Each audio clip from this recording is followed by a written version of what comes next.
Listo, muy buenos días muchachos. Este video es un repaso sobre las razones trigonométricas. Toca tener en cuenta el ángulo donde se va a trabajar. Las razones trigonométricas solo funcionan para triángulos rectángulos, es decir, que vengan en forma de L o que midan siempre 90 grados un ángulo de ellos.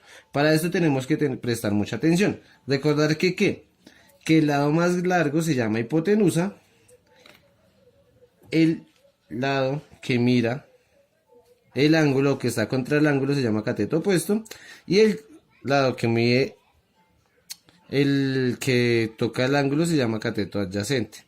Para esto hay 6 funciones. En matemáticas y en trigonometría habitualmente se funcionan las 3 básicas, que se llaman seno del ángulo, coseno del ángulo y tangente del ángulo. Esas son las que se van a manejar habitualmente. Entonces, esas razones trigonométricas, sin importar la forma del triángulo o donde esté ubicado, siempre va a funcionar de la siguiente manera: cateto opuesto sobre hipotenusa, cateto adyacente sobre hipotenusa y cateto opuesto sobre cateto adyacente. Hay unas razones trigonométricas que son secundarias, las cuales son las siguientes: secante del ángulo, que es es hipotenusa sobre cateto adyacente, cosecante del ángulo, que es hipotenusa sobre cateto opuesto, y cotangente del ángulo, que es cateto adyacente sobre cateto opuesto. Estas secundarias no aparecen en la calculadora, para que lo tengan muy claro. Por eso habitualmente nunca se manejan estas. Estas son las básicas que se pueden encontrar en la calculadora. Entonces, ¿qué pasa y sucede con esto? Que esto sirve para encontrar distancias, para encontrar hipotenusas, para encontrar catetos opuestos o para encontrar catetos adyacentes. ¿Listo? Para tener en cuenta que se va a hacer el siguiente ejemplo. Desde un supermercado se observa el ático de un rascacielos de 527 metros de altura bajo un ángulo de 42 grados. Es importante que en todo este tipo de problemas o ejercicios siempre se haga el dibujo de la situación, porque así nos queda más viable mirar y afrontar las diferentes situaciones. Entonces, desde un supermercado se observa el ático. Entonces yo digo, aquí está el supermercado, que va a colocar la S, unos rascacielos. Entonces rascacielos habitualmente pues es un edificio, y dice que tiene de altura 527 metros, y dice que un ángulo de 42, es decir, sobre la base y sobre la punta hay un ángulo de 42 grados. Entonces, ¿qué pasa? Vamos a mirar qué es lo que tenemos que encontrar. Dice, calcular la distancia que hay desde el supermercado hasta la puerta del rascacielos. Este es el supermercado y esta debe ser la puerta. Es decir, que tenemos que encontrar esta distancia. Para encontrar esa distancia necesitamos buscar y mirar cuáles son los lados del triángulo rectángulo. Es decir, el lado más largo siempre va a ser la hipotenusa. Ahora, ¿qué dice?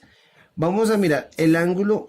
El lado que mira siempre al ángulo se llama cateto opuesto, y el lado que toca el ángulo se llama cateto adyacente. Según eso, vamos a escribir siempre las 3 fórmulas para saber cuál es la que nos funciona. Es decir, seno del ángulo es a lo siguiente: cateto opuesto sobre hipotenusa, el coseno del ángulo es igual a cateto adyacente sobre hipotenusa, y la tangente es igual al cateto opuesto sobre cateto adyacente. Aquí, ¿qué podemos identificar? ¿Qué tenemos? Tenemos el cateto opuesto y tenemos el ángulo. ¿Qué tenemos que hallar? El cateto adyacente. Entonces vamos a mirar. Este lo tengo, este no lo tengo y este lo tengo, pero este no me sirve. ¿Por qué? Porque necesito encontrar el cateto adyacente. Esta no me sirve. Ahora, con coseno, ¿me sirve? Entonces vamos a mirar. ¿Cateto adyacente lo tengo? No lo tengo, porque es lo que va a buscar. ¿Hipotenusa la tengo? No la tengo. Por lo tanto, no me funciona porque tengo 2 incógnitas. Vamos a mirar con tangente. El ángulo lo tengo, el cateto opuesto lo tengo y el cateto adyacente no lo tengo. Me sirve porque tengo que encontrar el cateto adyacente. Es decir, que voy a utilizar tangente. Entonces digo, tangente del ángulo es igual al cateto opuesto, y el cateto opuesto sobre cateto adyacente. Por lo tanto, tengo que dejar solita la variable del cateto adyacente. Es decir, este que está dividiendo pasa al otro lado a multiplicar. Tangente del ángulo igual a cateto opuesto. Ahora, como este tiene que quedar solito, este tangente, como está multiplicando, pasa a dividir. Es decir, que el cateto adyacente es igual a cateto opuesto sobre tangente del ángulo. Ahora reemplazamos los valores. Es decir, cateto adyacente es igual al cateto opuesto. Es decir, 527 metros sobre el tangente del ángulo, que en este caso sería 42. Es decir, que la operación me da de la siguiente manera. Cateto adyacente es igual a 585.29 metros. Por lo tanto, la respuesta ¿qué es? Que la distancia entre la puerta del supermercado y el rascacielos es 585.29 metros. Espero que les haya servido de mucho. Cualquier duda o inquietud me la avisan. Gracias.